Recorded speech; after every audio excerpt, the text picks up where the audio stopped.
Assalamualaikum warahmatullahi wabarakatuh. Selamat siang dan salam sejahtera buat kita semua. Alhamdulillah, pertama-tama marilah kita ucapkan puji dan syukur atas kehadirat Allah Subhanahu wa taala, Tuhan Yang Maha Esa.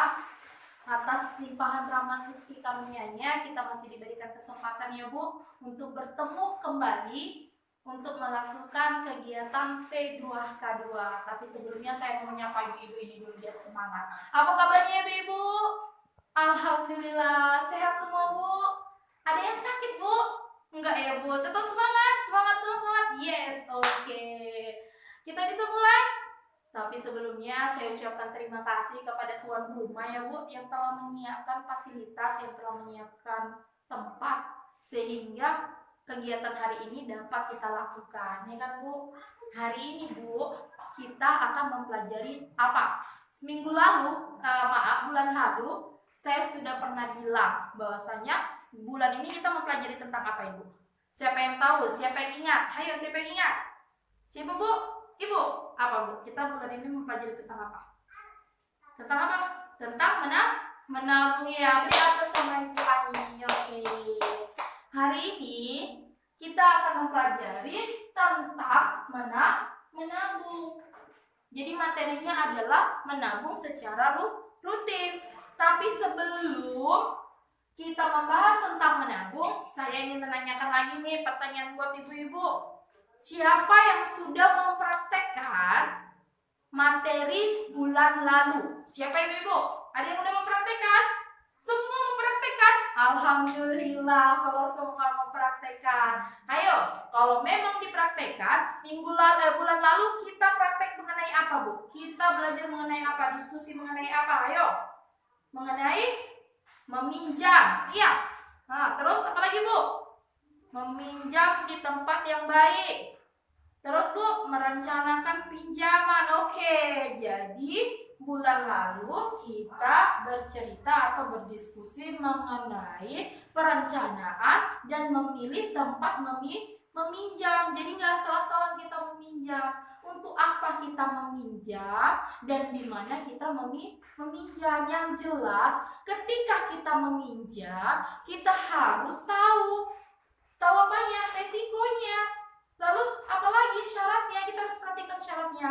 Pilihlah syarat dengan meminjam yang memudahkan, tidak berbelit-belit. Oke, terima kasih. Beri aplaus buat ibu saya semua.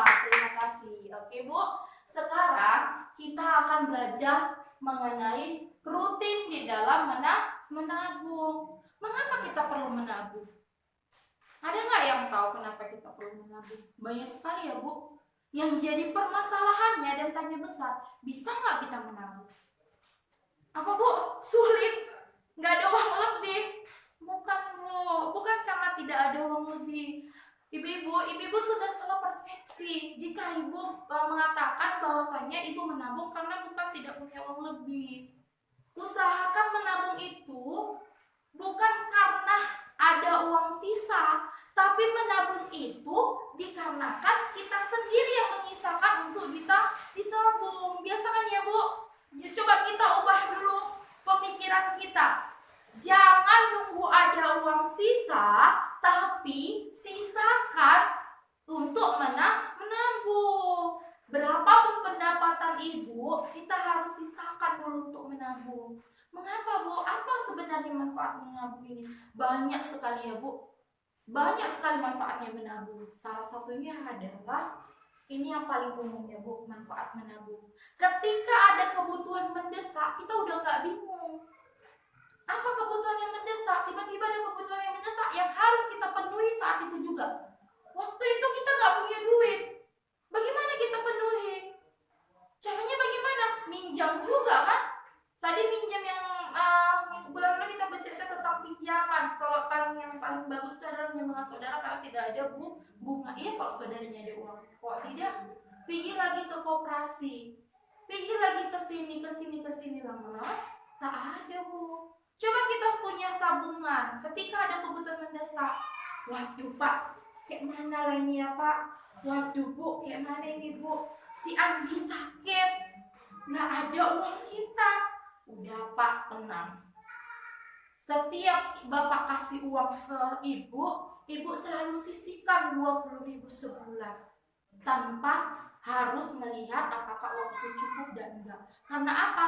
Saya sudah mempelajari bagaimana cara mengolah keuangan keluarga, Pak. Jadi sekarang saya udah nggak takut lagi. Saya udah bisa membedakan mana itu kebutuhan, mana itu keinginan. Saya udah bisa menyisihkan uang, Pak, untuk ditabung.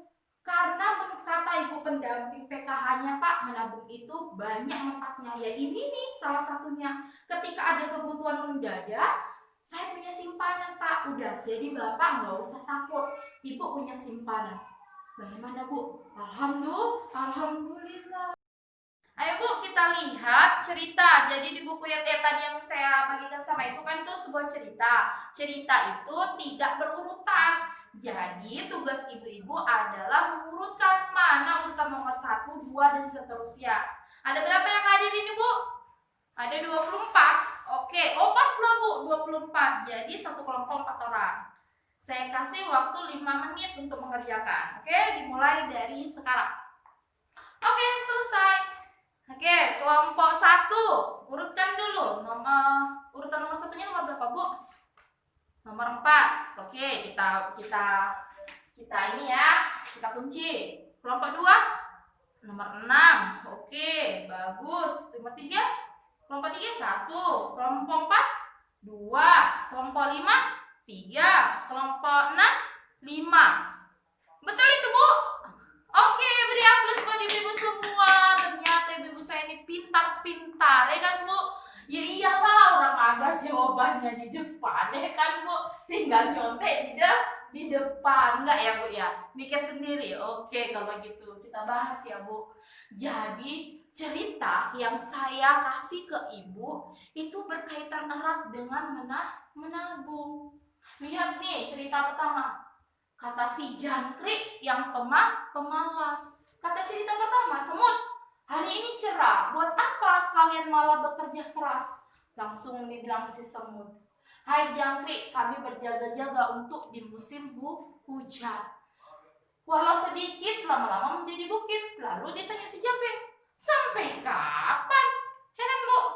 Ketika waktu itu si jangkrik tidur, si semut bekerja keras untuk mendapatkan persediaan makanan ya, Bu ya. Lalu ketika musim hujan datang, si jangkrik berkata, aku lapar semut, bagi makananmu. Lalu si semut pun membaginya. Dari situ si jangkrik mulai berpikir, terima kasih semut, aku akan berjanji untuk menabung makanan untuk persediaan. Hal ini, Bu, berkaitan dengan menabung. Jadi untuk apa semut bekerja keras? Untuk persediaan makanan ketika musim hujan. Ketika musim hujan, semut tidak bisa mencari makanan. Begitu juga dengan manusia. Ketika ada kebutuhan mendesak, bisa digunakan tabungnya untuk memenuhi kebutuhan. Oke, Ibu. Jadi, Bu, dalam menabung, hal yang perlu direncanakan adalah tujuan. Contoh nih, Bu, untuk apa aku menabung? Kira-kira saya untuk persediaan anak sekolah. Berapa jumlah yang dibutuhkan? Lalu, berapa lama kira-kira? Oh, anakku setahun lagi mau masuk SMA. Aku harus menabung mulai dari sekarang. Lalu yang kedua adalah jumlah yang ditabung. Jumlah berapa? Itu tadi, Bu, berapa targetnya lamanya dibagi berapa jumlah keseluruhan. Setelah kita bagi baru kita dapat berapa per bulan yang harus kita sisihkan, per bulan, per minggu, ataupun per hari. Baru didapatlah berapa yang kita tabungkan. Seperti itu, Bu. Lihat, Bu, ini tips untuk menabung dengan sukses. Yang pertama, menabung penting untuk berjaga-jaga dan mencapai tujuan tertentu. Yang kedua, menabung tidak harus dalam jumlah yang banyak, sedikit asal rutin. Oke. Yang ketiga, menabung harus disisihkan di awal, bukan nunggu ada uang sisa. Seperti itu, Bu. Jadi kesimpulannya, Bu, stop, gali lubang, tutup lubang. Kayak lagu Rhoma Irama seperti ini, Bu. Gali lubang, tutup lubang, pinjam uang bayar hutang, biar hidup tidak bingung. Ayo kita rutin nabung. Setuju, Bu? Oke, beri aplaus dulu buat ibu-ibu semua. Dengan cara apa kita stop gali lubang tutup lubang, Bu? Yang pertama adalah rencanakan dan kendalikan penggunaan uang. Yang kedua, biasakan menabung dengan disiplin atau rutin. Inilah yang kita pelajarin barusan, Bu. Oke, setuju ya, Bu? Setuju, terima kasih. Sampai sini ada yang ditanyakan? Jelas? Oke, kalau jelas, Bu, mari. Apa yang kita dapat hari ini, kita praktekkan di rumah. Jangan sia-siakan pembelajaran hari ini. Harus kita manfaatkan dengan cara apa? Kita praktekkan di rumah. Jadi tugas ibu-ibu adalah mempraktekkan di rumah. Ibu ceritakan, mulailah menabung dari sekarang. Dengan tidak menunggu ada uang sisa, tetapi sisakan untuk menabung. Setuju ya, Bu? Oke, setuju. Sampai sini ada yang ditanyakan? Tidak, oh, cukup jelas. Terima kasih. Mungkin cukup sekian apa yang kita bisa bahas hari ini mengenai menabung. Untuk mengakhirinya, langkah baiknya kita berdoa menurut ajaran kepercayaan kita masing-masing. Semoga apa yang kita pelajari dapat bermanfaat buat kita semua. Doa mulai, doa selesai. Terima kasih, Bu. Cukuplah sampai di sini. Mungkin ada silap kata, perbuatan yang tidak disengaja maupun disengaja. Saya mohon maaf. Saya sudahi dengan wabillahi taufiq wal hidayah. Wassalamualaikum warahmatullahi wabarakatuh. Tetap semangat, semangat, semangat, yes.